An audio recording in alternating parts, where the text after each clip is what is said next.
So, I'm gonna start mowing some triticale today with the triple mowers. But before we talk about Samasz Triple Mowers, I wanted to do a video about, let's talk about tractors. Let's talk about self-propelled hay cutters and why we made the decision to move to triple mowers.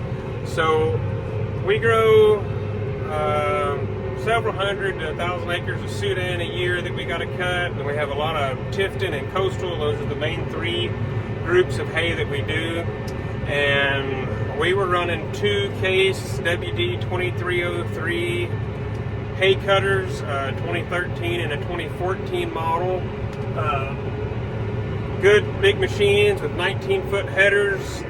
We really liked them. They were pretty efficient, made a really good, nice windrow. But at the end of the day, we had two machines that took two drivers, took a lot more maintenance and everything else. And also, we needed a bigger tractor to do tillage with.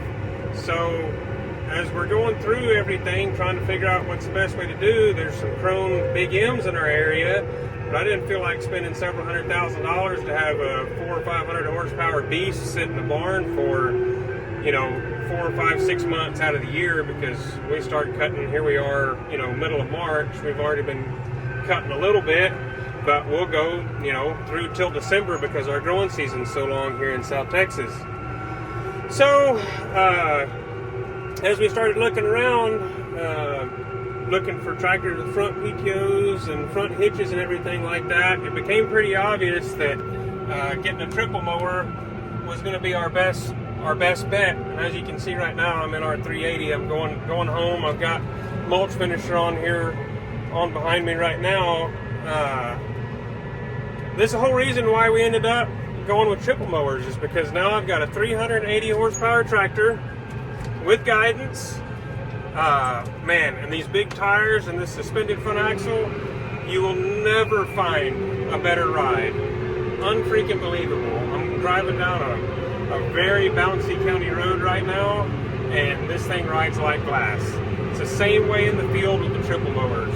And as I was talking with a couple friends over the last few days, if you aren't buying a European style tractor with a front hitch and a front PTO and front hydraulics, you're only using half of your tractor's potential.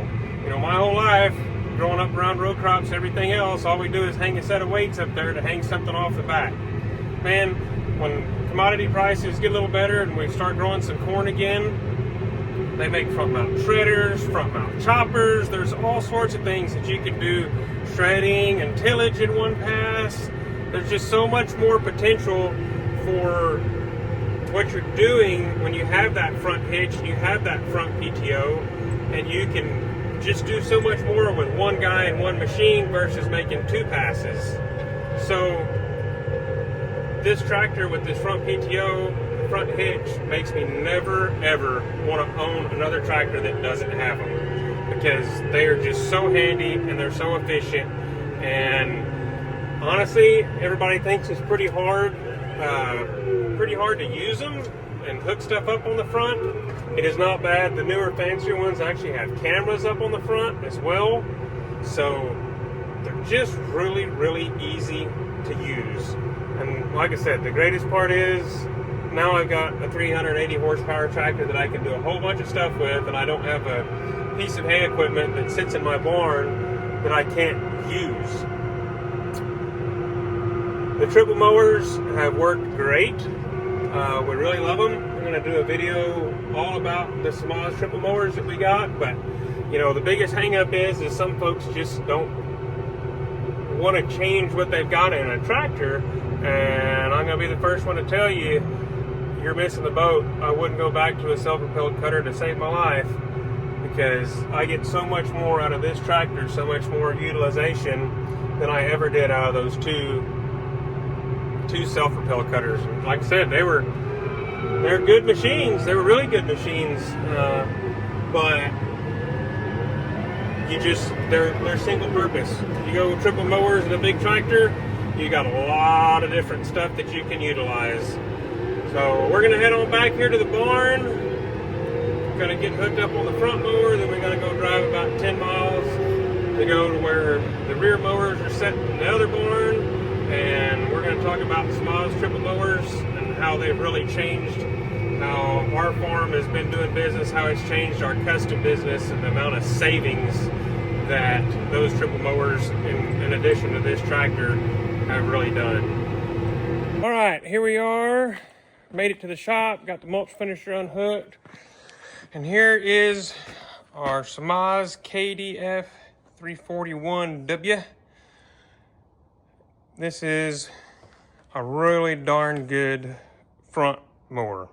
So when I was trying to decide which of the three bigs, I would say, between, well, y'all know what the three big ones are. They were expensive. Pottinger, they always said, had a bunch of electronics that really sucked, is what I read online.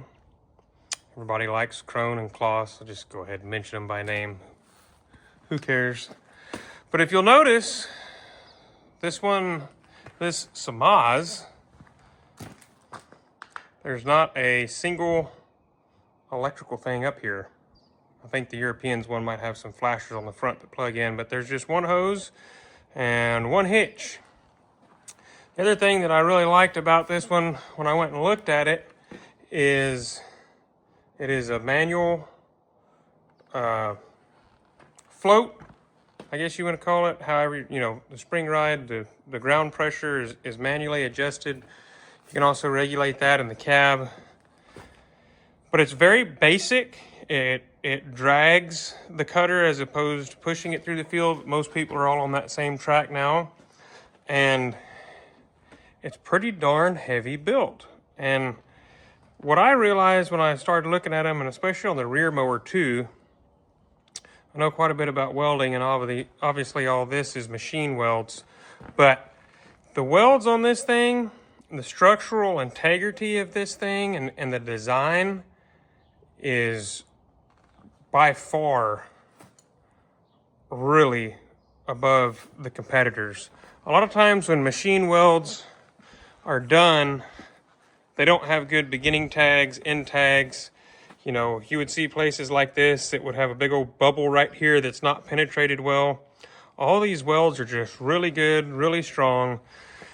This cutter has several thousand acres on it already. We've got some fields that are pretty hard, condition-wise, rough. You know, when you're in the custom business, unfortunately, you get to see some stuff that you don't expect, some rocks and different things like that. But I tell you what, after a year, this thing's really held up good. So we're about to get it hooked up. We're gonna get it serviced. This unit's got steel conditioner rolls. They really do a great job of conditioning, especially for the dry hay, even for the silage. They lay a really nice windrow. But we're gonna go ahead and get this sucker hooked up on the 380, and then the other mower's down the road. So we're gonna get her hooked up, go down the road, get that one, get them all serviced, some blades on them, and get to doing some cutting. The sky's the limit with the guitar played. That's when I roll and rock tonight. But I was about to rock. So, I've only got one set of balls. I want to make those. I need some more European balls for this front hitch. But as you notice by the time-lapse video, it took me approximately maybe 2 minutes to get the front weight off. And if I had a pair of balls on the triple mower, I'd already be right over here hooking it up. So I'm going to keep track of the switch from tillage to mowing, and we'll see how fast that goes switching all this, because we're going to have to switch back later.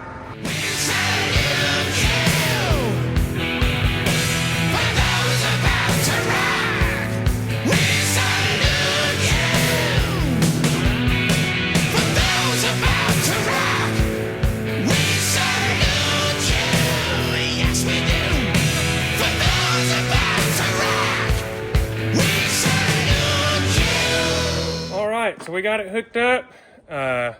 Y'all crazy bloody Brits over there might be laughing at how I had to do it. But anyways, some crazy guy from Texas, like my 10th month with a tractor with the front hitch. So hope y'all got a kick out of it. But nonetheless, it still only took me 5 minutes to get this thing hooked all the way up.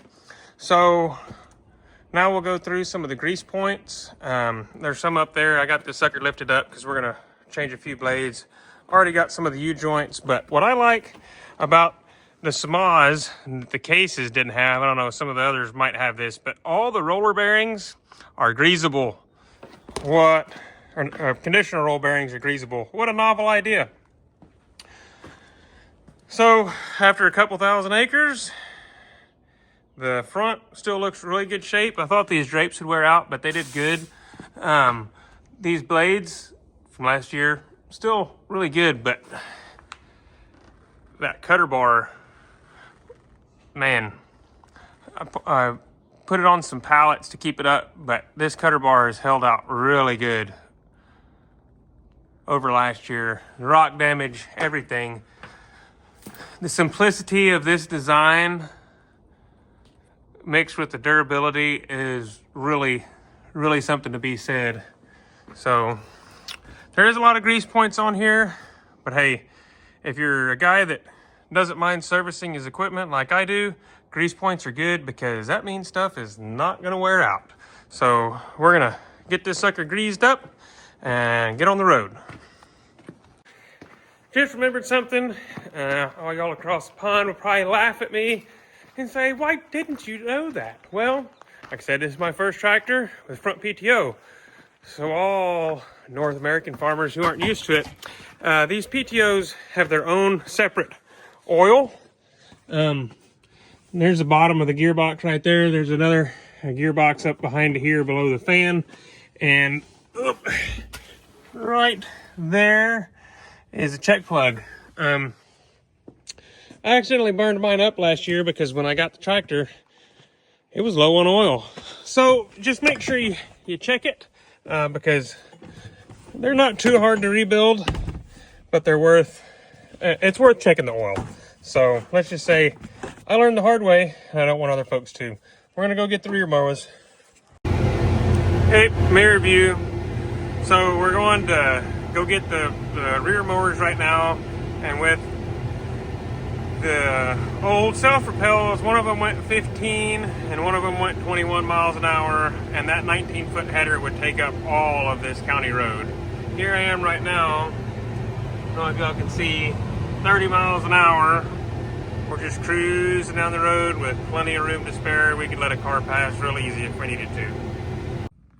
All right, here we go. We've made it to our winter barn. This is actually the old ag shop, but we still have a lease on this place. So we keep equipment here, but here we have found our KDD 941WH Samasz rear mowers. We call them triple mowers. Yes, they're the butterfly mowers on the back. Whatever you want to call them. But we're here. We're about to get these suckers hooked up.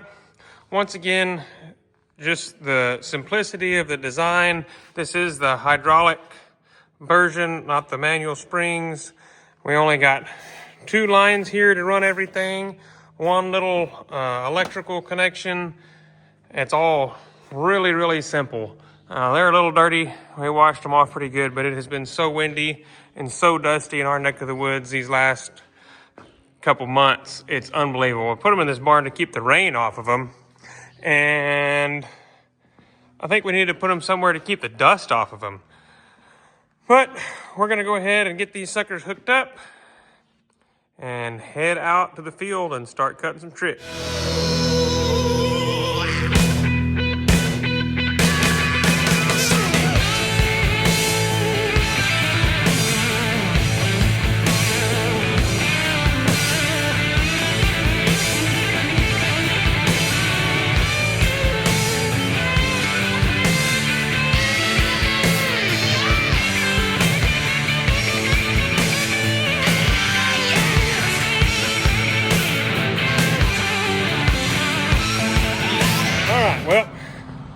We got them hooked up.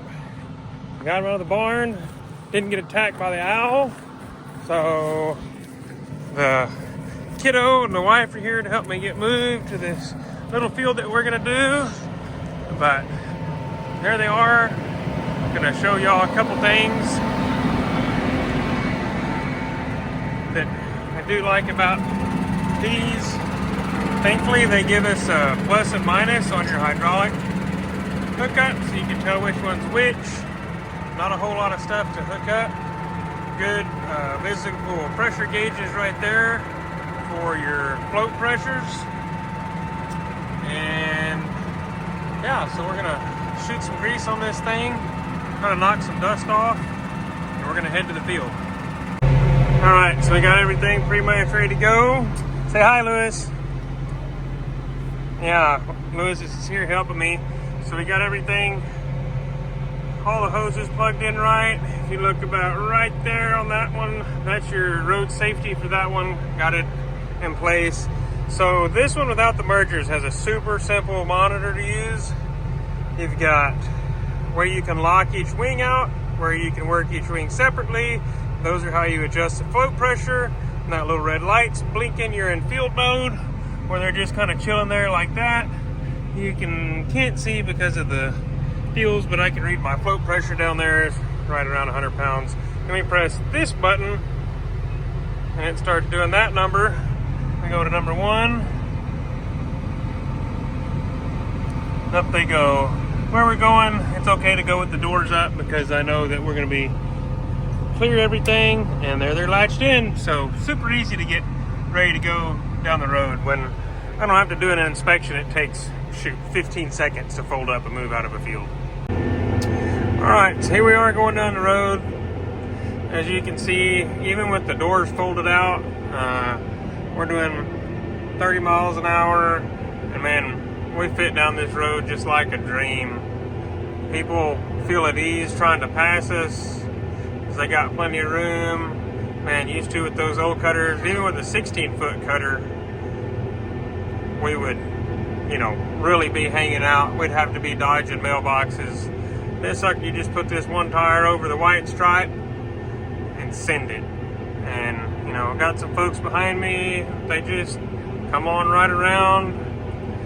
No trouble. And I'm going 30 miles an hour too. I mean, we have a lot of spaced out farms where a 40-mile drive isn't out of the ordinary. And that's what I'm telling you.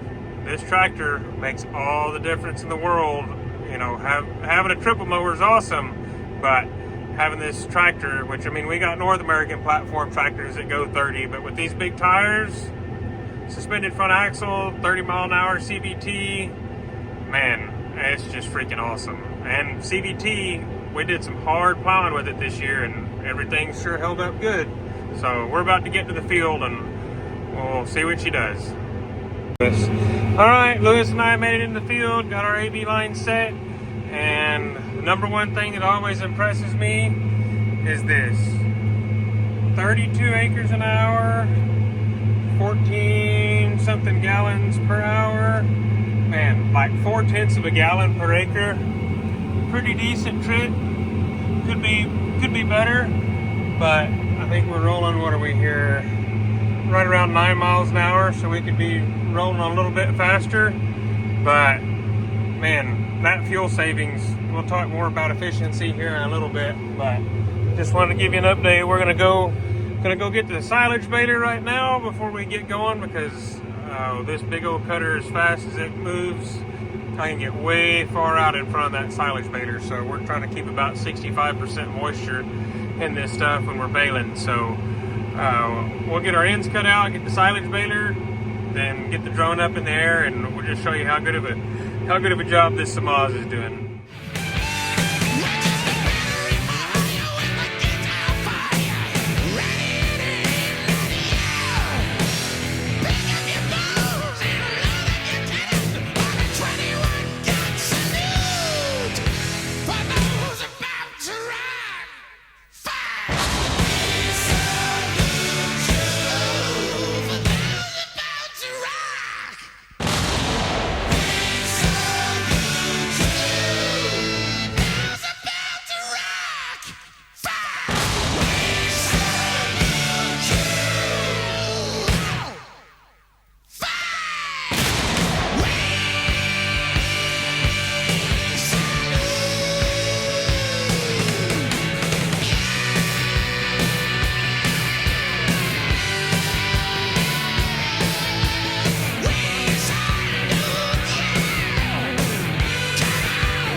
view from the tractor cab.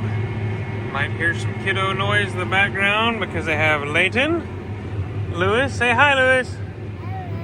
Yeah, we're in here trying to get everything mowed. Doing pretty good. No issues with the Samasz mowers. We're running through some pretty heavy triticale right now. I mean, it could be taller, but we haven't had rain in 5 months. But she's sure chewing the power. But right now, we're running, let's see, we'll go ahead and bump it up to 9 miles an hour. We're really juicing the power down through this, but I'm putting a pretty heavy condition on it so it goes through the silage baler. But if you can see, I mean, this farmer typically has pretty smooth fields. But if we were running 9 miles an hour in a self-propelled, this guy would probably be banging his head on the window. He's buckled in, but you know, with this big tractor, the ride is just so much better. Those big tires, these big ones back here in the back, as you can see, that's just doing a tremendous job of cutting. Oh, there's the biggest bump we've hit all day. I just can't say enough good things about them. We're going to do some more videos for Samasz and for these two models that we got here. Hopefully we get some updated stuff, but I just really like this equipment. It's dependable. This stuff sat in the barn for 5 months and it didn't have any gremlins in it, which I don't know what it is, but I don't know if y'all's barns are the same way as mine, but sometimes there's just little gremlins that live in the barn that take things apart, break things, and make bearings go bad and everything else during the off season. But you know, that's just the way it goes in the farming world. But hey, I thank y'all for joining us on the Graff Grown YouTube channel. We say bye. Can you wave bye, Lewis? Bye. Bye. Can you wave bye?